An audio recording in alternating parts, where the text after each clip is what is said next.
All a rebellious female needs to do is lay an egg. By the regulations of the mellifera police state, that's a crime.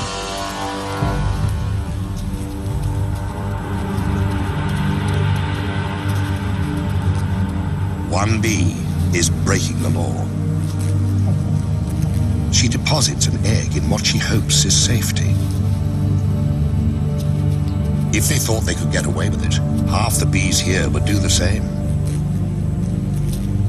And the hive would fall into disarray.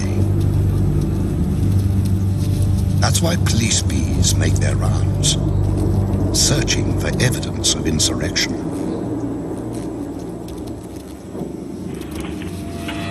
And they find it. For them, an outlaw egg contains the seeds of the colony's destruction, and so it must be destroyed.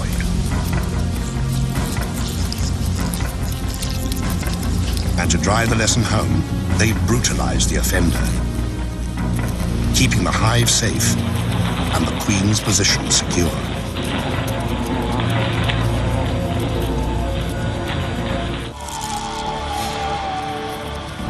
The natural order demands surrender.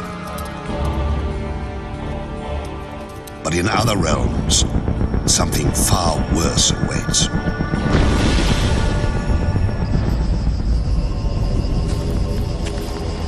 In the imperial domain, it is not enough to rule. Others also must serve. By abduction and terror, the empire assures itself of slaves. Warriors carry the captives into servitude. Strangers in a strange place. In Arizona, the kingdom of Polyergus needs its slaves. The queen has her consorts, the warriors, to do her bidding. All of these live royally, thanks to a servile class. Polyergus, the slave raider ant, requires slaves because the species has grown so specialized it cannot care for itself. Massive mandibles, perfect for killing, have little use off the battlefield. So this kingdom has two societies: those who reign and those who serve. The servant ants, dwarfed by their masters, are of the species Formica. They forage for food, raise the royal young, minister to the queen's every need and those of her workers. Born into bondage, they will die slaves. But this kingdom has woes. Its Formica slaves are dying of old age. It's time for the slave-raiding Polyergus to do what they do best: kill and plunder.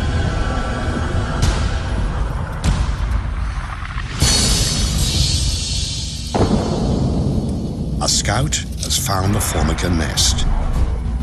She enlists a gang of raiders. A roiling mass of red aggression, spoiling for battle. In an instant, they're off. 1,500 to 2,000 ants flowing across the terrain with a single purpose: seize slaves.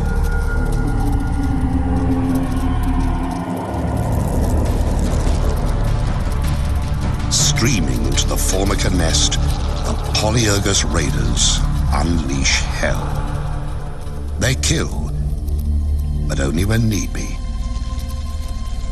They've really come to steal the unhatched Formica young.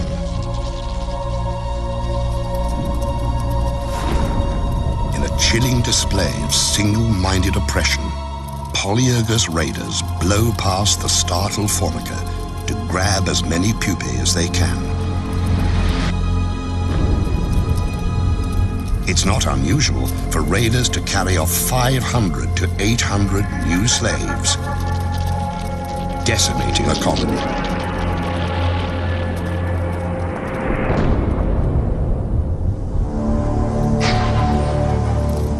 The raiders transport the kidnapped Formica brood back to their kingdom. When the stolen Formica hatch, they will believe the Polyergus nest is where they belong. Another generation of Formica will become slaves.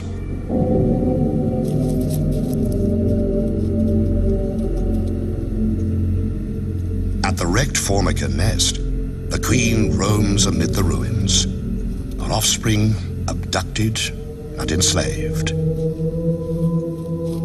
She has been spared, but in other realms, innocents suffer unspeakable horrors.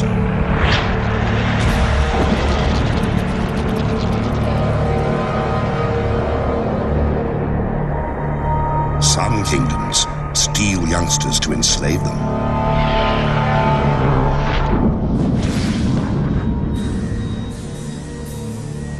Others take no prisoners, slaughtering the defenseless to feed their own young. Winged horror has a name.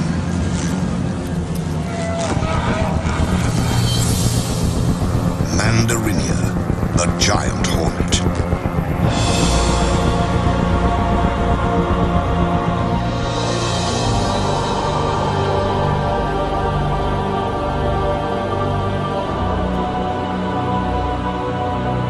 Their reach extends across Japan. Their empire reigns in dark, secluded places.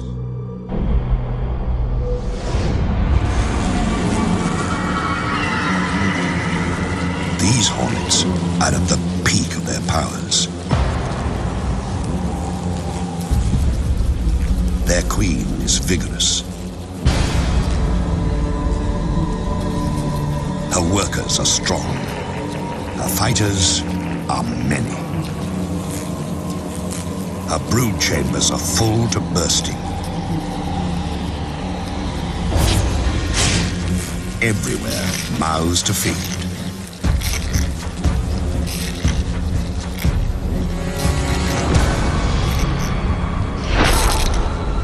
Countless larvae signal their relentless hunger by scratching at the walls of their cells. The grating drives the adult hornets into action.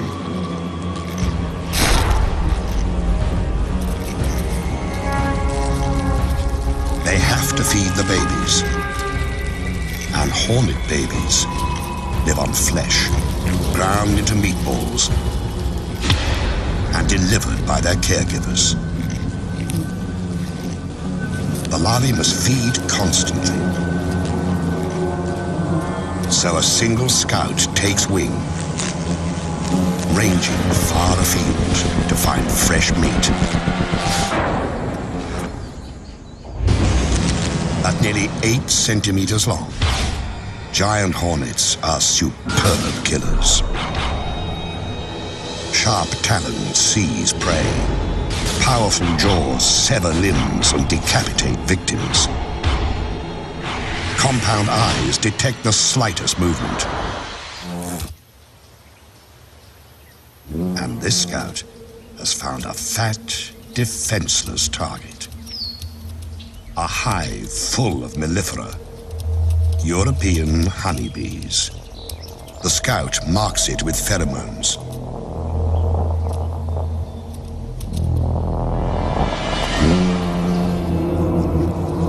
These bees aren't native to Japan.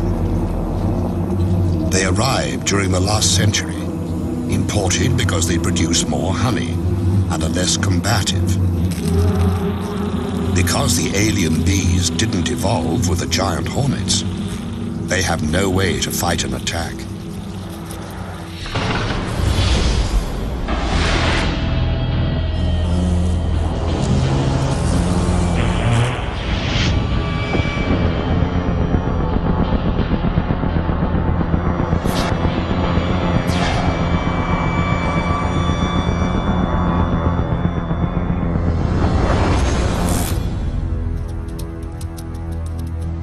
All the bees know to do is mass at the hive entrance. There, they prepare to fight to the death.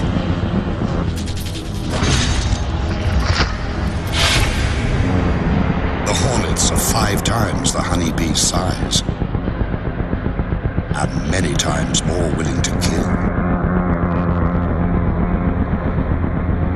In the stillness, fierce wings and fearsome odds.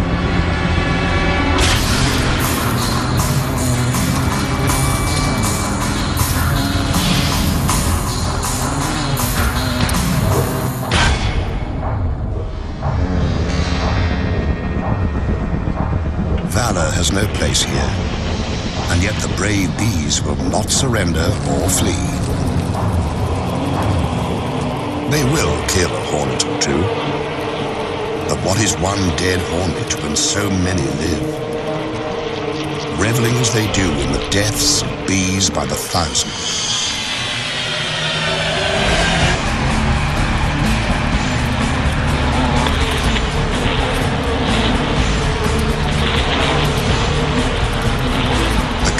Mounts, a foregone conclusion playing itself out to a horrifying end.